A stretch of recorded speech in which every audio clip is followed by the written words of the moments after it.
Hello everybody, my name's Mark from Cottonwood, Arizona, and today I am going to be taking some engines apart. I need to start wrapping things up, so I've got a bunch of half-built engines that I bought from somebody several years ago, months ago. The stuff just kind of keeps drifting in. So today is just going to be engine disassembly day, so I'm taking a bunch of half engines apart.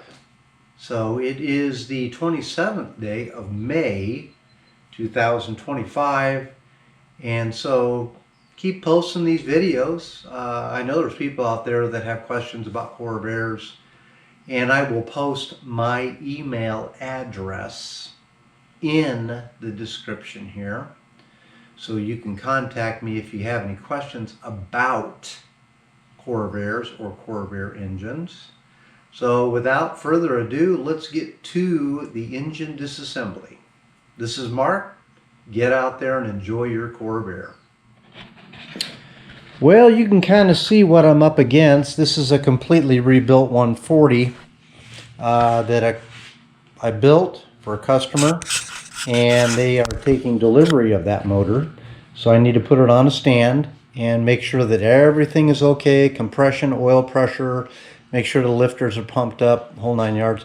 This here is an engine that suffered some pretty catastrophic damage internally. So it's basically just cylinders and heads. I will not be splitting the case on that one today, but it's a good donor engine. These others are motors that I got from a sandrail guy. Don't know anything about them. I don't know anything about the cams, the condition of the internals. There's another sandrail engines. All of these were 140s, and here's one too. These are just 140s that a guy called me up and said, look, I got all these sandrail stuff. And so, you know, if the price is right, man, it is, you go out and buy them. So that's kind of where I'm at today. There are my stands. I will be putting some of these engines on the stands today. That one I run engines on, and this one here I just disassemble. This is a disassembly stand. So any of the ones that are heavy, like that guy right there, is going to get a bell housing put back on it, and then I will pull the heads and cylinders out of that thing. So yeah, nice day. There's a good look at the shop.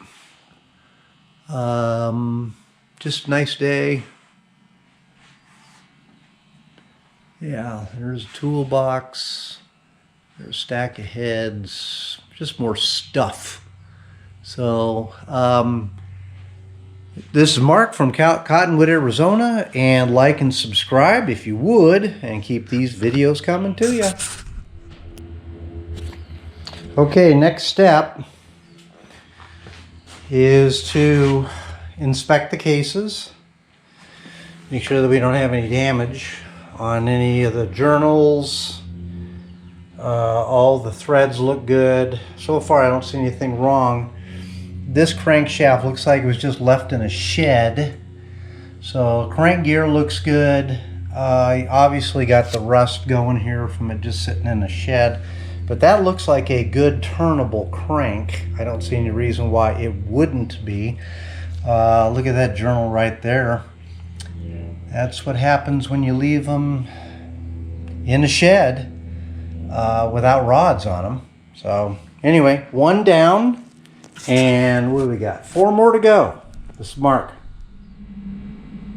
Okay, motor number 2 is on deck here, and this one does not have a bell housing. It has a pan on it, which I got to get off. Really looks clean. The inside looks really good. This is all sandrail stuff.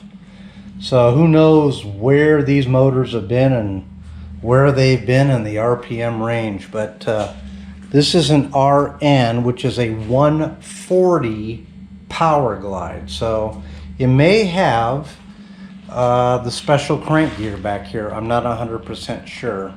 But we'll take it one step at a time. This is Mark. Okay, so we're doing engine number 3 now.